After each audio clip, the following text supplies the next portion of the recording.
Olá pessoal, sou eu, sou professor de História do canal Humanas na Tela. Vamos aqui hoje com meu amigo Márcio resolver uma questão de História com Filosofia, fazer o que a prova do Enem Ciências Humanas pede a você, aluno, né? Uma questão sobre absolutismo, sobre a construção dos Estados modernos. Se apresenta aí, Márcio, para a galera. Bem, professor Márcio, Filosofia e Sociologia do canal Humanas na Tela, e vamos tentar estabelecer esse diálogo, História, Filosofia, Sociologia, que é justamente isso que você vai encontrar na prova do Enem. Então, ó, pessoal, a questão de hoje vai fazer referência a um dos assuntos que é mais cobrado na prova de Ciências Humanas, que é absolutismo, que é a questão relacionada aos teóricos, à construção dos estados nacionais, né? São questões que têm uma semelhança tão grande que às vezes dá até dificuldade para diferenciar se é história, se é filosofia, se é sociologia, porque realmente se trabalha numa perspectiva interdisciplinar, multidisciplinar. Então, primeiro vamos dar uma lida na questão, certo? Eu vou dar uma explicada a você como surgiu o Estado moderno e depois entra aqui meu amigo Márcio para falar sobre os teóricos, né? Os defensores da base teórica do Estado absolutista, tá? Dá uma olhada aí na questão na tela, bora lá. O absolutismo como forma de governo esteve presente na Península Ibérica, na França e na Inglaterra, tendo impactado e influenciado as maiores economias de seu tempo. Seus pensadores mais conhecidos e suas teorias foram A.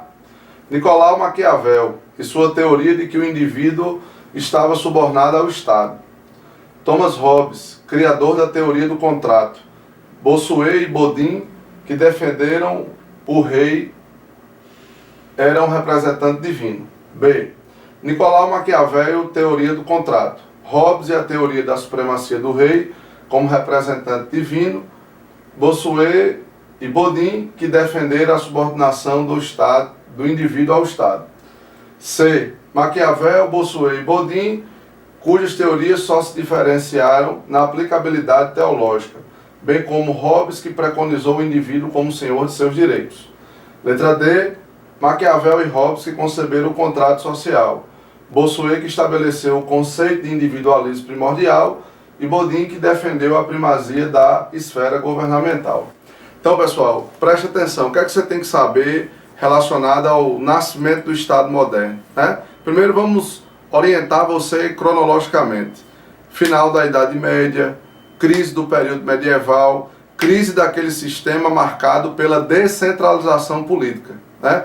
O período medieval ele foi marcado por uma forte descentralização política, como os teóricos históricos falam, nas relações de bigode, né? Nas relações de palavra, nas relações onde não existia alguém mais forte para ratificar o que se acertava. Não existia um Estado, né? Ou seja, as relações eram relações de cavaleiros, eram relações simbólicas, as investiduras eram simbólicas.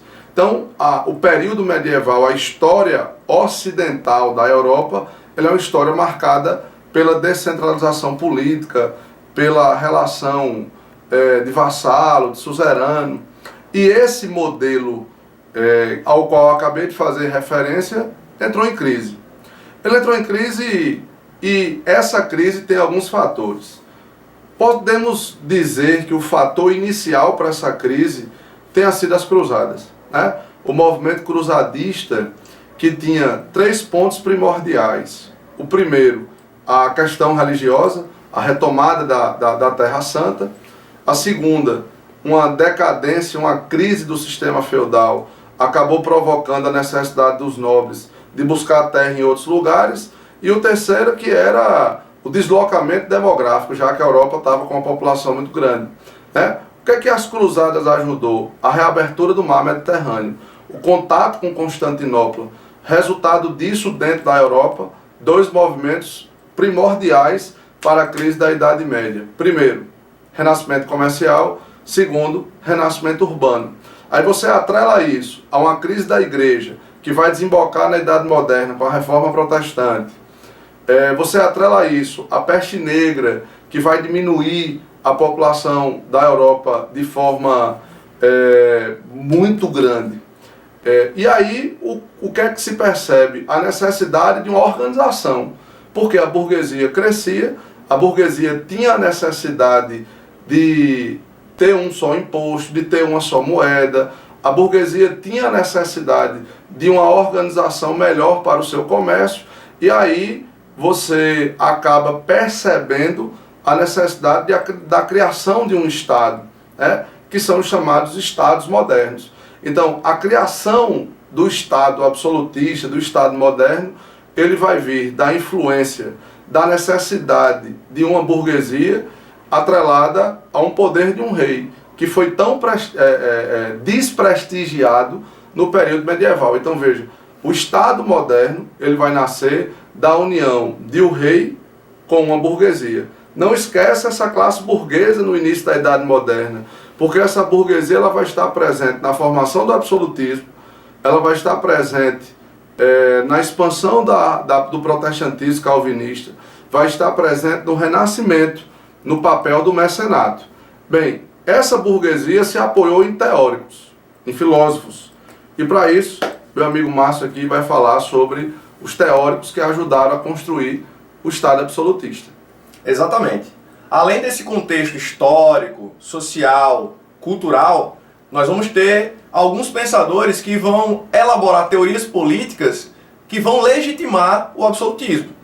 Nós podemos destacar no primeiro momento a figura do Nicolau Maquiavel, uma figura destacada dentro do pensamento renascentista, com a sua obra-prima intitulada O Príncipe, que é considerado um dos maiores clássicos da ciência política, onde Maquiavel vai defender justamente a figura do governante como a mais importante dentro da sociedade.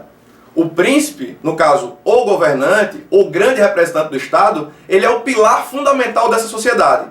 É ele que vai zelar pelo bem-estar da população e ele vai julgar o que é o bem a partir da sua conveniência, a partir da sua moral, não a partir de uma perspectiva ética. Logo, quem faz a lei é justamente a vontade desse monarca, a vontade dessa autoridade. Segundo Maquiavel, esse príncipe, esse grande líder, esse governante, ele deve ser estrategista, ele deve ser um grande articulador, ele deve ser possuidor de virtude e fortuna, que seria a grande capacidade, grande habilidade e, além disso, prudência, já que ele não pode controlar a sorte, e alguns vão considerar essa ideia da fortuna como sorte. Eu prefiro interpretar essa ideia como prudência, você se resguardar, e aí você vê algumas dicas importantes de Maquiavel nesse sentido para o líder.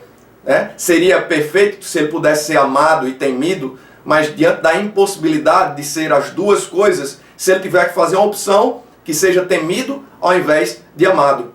Outros conselhos práticos de Maquiavel são, se ele tiver o líder que praticar o bem, que faça aos poucos. Se tiver que praticar o mal, que faça de um golpe só. Então, nesse sentido, Maquiavel vai construindo o que se convencionou chamar de maquiavélico. O que seria o maquiavelismo? Seria justamente ser estrategista, ser jogador, usar da conveniência, usar da manipulação. E aí Maquiavel destaca que, é fato, o governante, o Estado, ele deve ser supremo diante da sociedade. Os indivíduos não são maiores do que o Estado. E deve ser assim. O príncipe é aquele indivíduo que é o melhor representante da sociedade. E ele é o pilar fundamental a sustentar o bem-estar da sociedade. Encontramos também, no começo da modernidade, uma figura que é o Thomas Hobbes, um dos grandes contratualistas. E você que está se preparando para o Enem, muita atenção com os contratualistas. Thomas Hobbes, Jean-Jacques Rousseau e John Locke.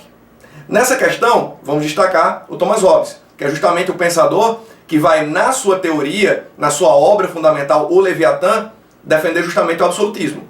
Segundo Hobbes, o estado de natureza, ou seja, a condição natural do ser humano, é a de guerra de todos contra todos. O ser humano, ele é mau por natureza.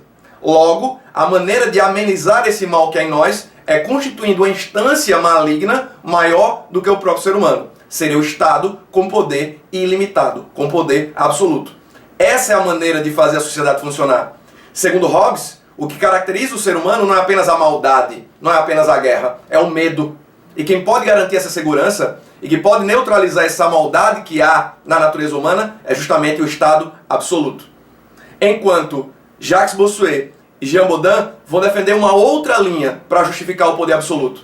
Maquiavel defende que o Estado ele deve ser, na figura do governante, supremo diante do indivíduo, porque é esse príncipe que tem habilidade, que tem conhecimento, que sabe o que é bom para a sociedade. Muito embora esse príncipe vá fazer coisas que são consideradas más, né? Mas, como eu falei no começo, ética é aquilo que consideramos de fato certo e errado para todo mundo, mas o que vai prevalecer para Maquiavel é justamente o julgamento moral do príncipe, substituindo a ética. No caso de Hobbes, essa legitimidade do poder absoluto, ela se dá em virtude da natureza humana. Agora, em Jacques Bossuet e Jean Baudin, o poder absoluto ele é justificado a partir de uma iluminação divina. É Deus quem estabelece e quem confere esse poder absoluto ao monarca. Logo, nesse sentido, nós estamos diante da alternativa que é a correta.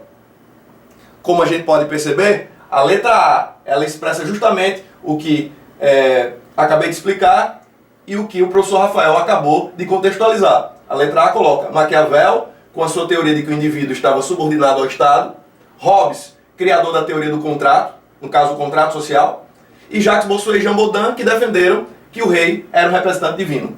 É essa alternativa que contempla justamente esses teóricos que vão dar legitimidade ao absolutismo. Bem, pessoal, espero que tenham gostado aí. Até a próxima aula. Um abraço. Tchau. É nóis. Bom dia.